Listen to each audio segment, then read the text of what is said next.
Également, la revue de presse d'Europe 1, comme tous les matins, Olivier de Lagarde. On commence avec vous cette lecture des journaux par une grande interview d'Alain Finkielkraut. Eh oui, mon cher Dimitri, parce qu'il faut toujours écouter ce qu'ont à nous dire les philosophes, même si, comme dans le cas de Finkielkraut, ils sont honnis par la gauche.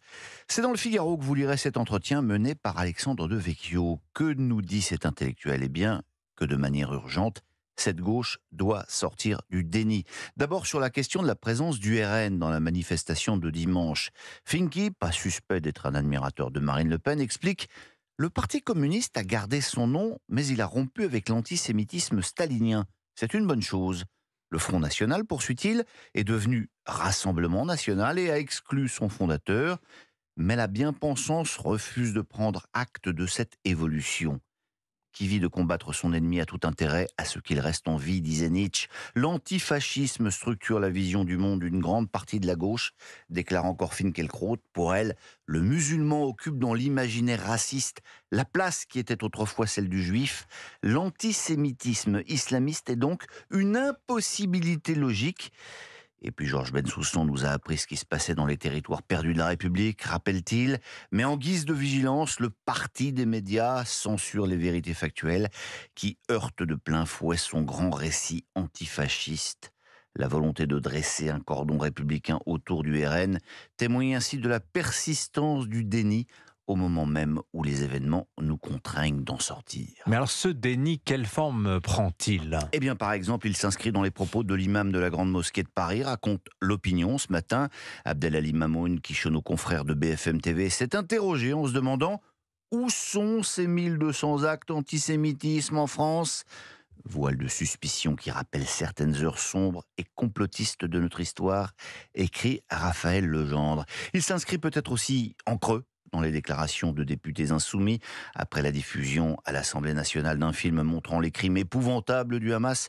Mais je ne vous en dis pas plus car Charlotte Dornelas va nous en parler dans un instant. Alors cette question maintenant, Olivier de Lagarde, dans les journaux également, comment faire pour continuer à faire vivre ceux qui ne sont plus là? Question qui se pose de manière aiguë en Israël aux familles des 240 otages retenus par le Hamas.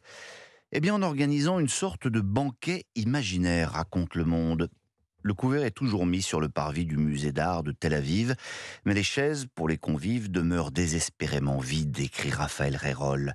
La longue table a été installée le 20 octobre comme une façon de matérialiser l'attente des otages retenus à Gaza. Ce banquet fantôme est devenu le centre d'une intense activité, photos, fleurs, installations artistiques, soir après soir.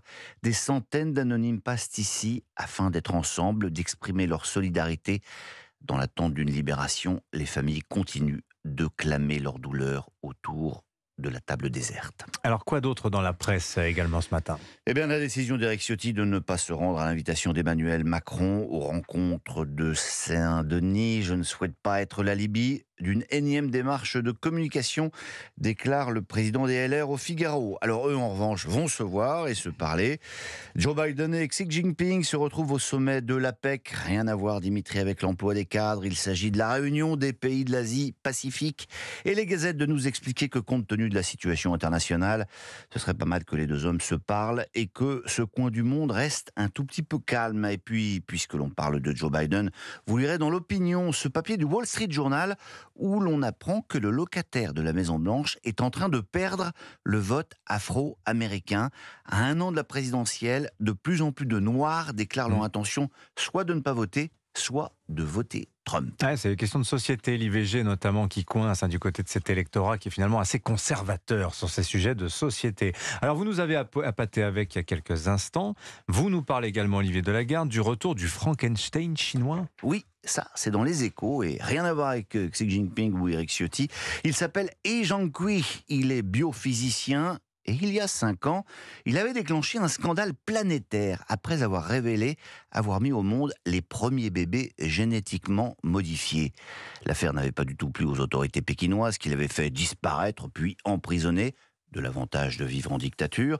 Les Échos l'a retrouvé dans une université de Wuhan qui lui a confié la direction d'un petit laboratoire. Il est peu disert sur ce que sont devenus Lulu et Nana, les premiers êtres humains dont le génome a donc été modifié par ses soins.